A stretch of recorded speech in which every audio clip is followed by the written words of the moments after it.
باپ اور بیٹے روح القدس کے نام میں آمین۔ کلام مقدس میں سے انجیل مقدس یوحنا کی انجیل، اس کا 3 باب 13 سے 17 آیت۔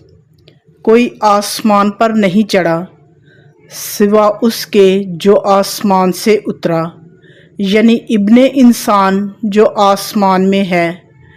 اور جس طرح موسیٰ نے سانپ کو بیابان میں بلند کیا، اسی طرح ضرور ہے کہ ابن انسان بھی بلند کیا جائے، تاکہ جو کوئی اس پر ایمان لائے ہلاک نہ ہو بلکہ ہمیشہ کی زندگی پائے۔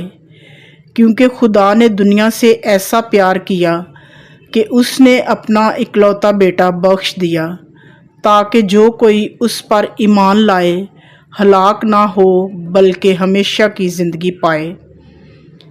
کیونکہ خدا نے بیٹے کو دنیا میں اس لیے نہیں بھیجا کہ دنیا پر فتویٰ دے، بلکہ اس لیے کہ دنیا اس کے وسیلے سے نجات پائے۔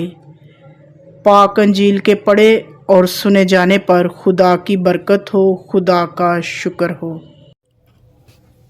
عزیز مومنین، پاکماں کیتھولک کلیسیا 14 ستمبر کو ہر سال پاک صلیب کی سرفرازی کی عید مناتی ہے۔ یہ عید صلیب کی فتح یابی کے نام سے بھی جانی جاتی ہے۔ رومن کیتھولک کلیسیا اس دن کو بڑے جوش و جذبے کے ساتھ مناتی ہے، کیونکہ اس دن پاک صلیب کی ڈسکوری اور ریکوری ہوئی تھی کہ خداوند یسوع مسیح کی اصلی اور حقیقی صلیب ہے۔ 313 میں رومی شہنشاہ کانسٹنٹائن اور اس کی ماں مقدسہ ہیلن نے مسیحیت کو قبول کیا۔ مقدسہ ہیلن کی پاک صلیب کے ساتھ بڑی عقیدت اور محبت تھی۔ اس نے پاک صلیب کو یروشلم میں تلاش کرنے میں اہم کردار ادا کیا۔ وہ بڑی عقیدت کے ساتھ مقدس مقامات کی زیارت کے لیے یروشلم تشریف لائی۔ اس کی بڑی خواہش تھی کہ وہ اس مقدس مقام کو دیکھے جہاں پر خداوند یسوع مسیح مصلوب ہوئے، اور وہ صلیب جس پر ابن انسان نے ہمارے گناہوں کی خاطر اپنی جان کا نذرانہ پیش کیا۔ بہت ساری کوششوں، محنتوں اور لوگوں کے ساتھ گفت و شنید کرنے کے بعد مقدسہ ہیلن صحیح اور اصلی صلیب دریافت کرنے میں کامیاب ہو گئی، کیونکہ اصلی صلیب کو یہودی لوگوں نے چھپا دیا تھا۔ کھدائی کرتے ہوئے اور مقدس صلیب کو ڈھونڈتے ہوئے 3 صلیبیں ملی تھی۔ پھر یہ تلاش کرنا تھا کہ ان میں سے اصلی صلیب کون سی ہے جس پر خداوند یسوع مسیح مصلوب ہوئے تھے۔ تاریخ اس بات کی چشمدید گواہ ہے کہ اصلی صلیب سے معجزے ہوئے۔ ایک عورت بیماری کی وجہ سے مرنے کے قریب تھی۔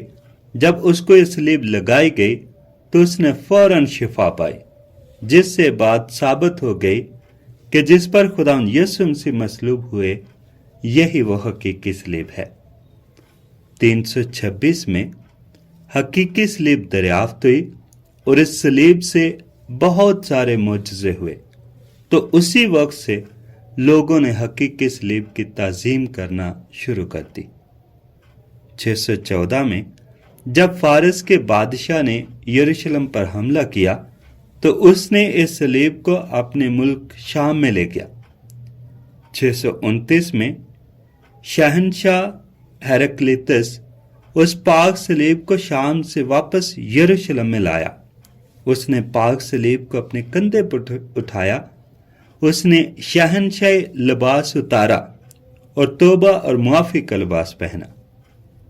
مسیحی مومنین بڑی عقیدت کے ساتھ ان صلیبوں کو اپنے گھروں، دروازوں، چوراہوں، مسیحی درسگاہوں، مسیحی عبادت گاہوں اور قبرستانوں پر نصب کرتے ہیں۔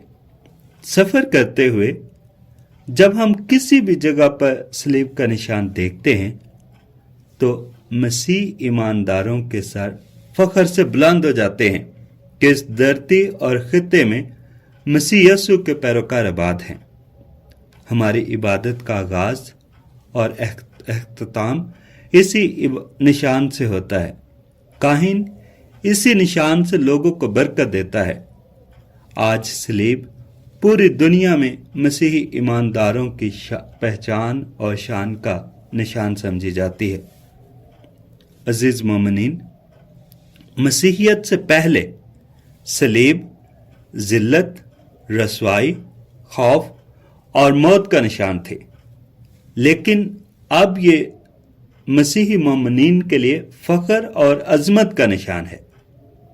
مقدس پالوس رسول فرماتے ہیں کہ صلیب کا پیغام تو ہلاک ہونے والوں کے نزدیک حماقت ہے، مگر نجات پانے والوں کے نزدیک خدا کی قدرت ہے۔ صلیب کا پیغام خدا کے رحم کا درس ہے۔ صلیب کو دیکھتے ہوئے خدا کی محبت کی گواہی ملتی ہے کہ خدا نے دنیا سے ایسی محبت رکھی کہ اس نے اپنا اکلوتا بیٹا بخش دیا، تاکہ جو کوئی اس پر ایمان لائے ہلاک نہ ہو بلکہ ہمیشہ کی زندگی پائے۔